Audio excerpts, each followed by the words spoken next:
as you know, not even the mayor thinks the city should be in the lighting business, and union reps say that they can only do the best they can to try and keep a sinking ship from going under.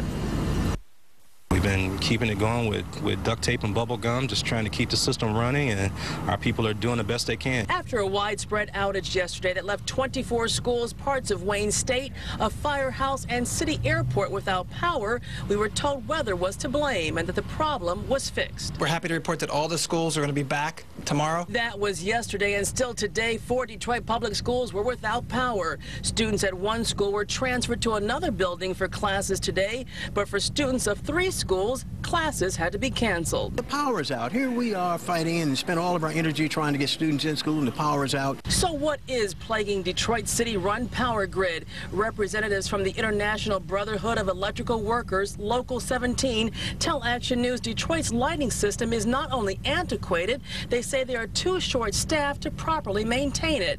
And there are concerns about safety. Sean Crump is from IBEW Local 58, also representing some of the lighting department's workers. Our system is old. You know, things get obsolete and parts become hard to find. We've got to get out of the business of public lighting. Detroit City Councilman James Tate points out that the problem isn't just today, it's constant, with citizens having to deal with some street lights being out and some traffic signals too. The challenge that we find now is finding an entity who's willing and have the capability to take over this system and also have the financial wherewithal to do so. No one from the city would go on camera to tell us why the power problem still persists.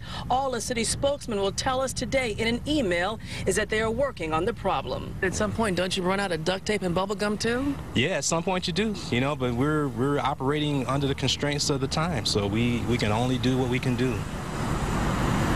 So should DTE take over Detroit's lighting system? A spokesman for DTE says their talks with the city have not gone anywhere. And in the city's latest email to Action News, they tell us that power to all but one elementary school, Gardner Elementary, has been restored. And they tell us that the power to Gardner should be back on by 1 a.m. tomorrow. Reporting live in downtown Detroit, Kimberly Craig, Channel 7 Action News. Joanne and Dave, back to you.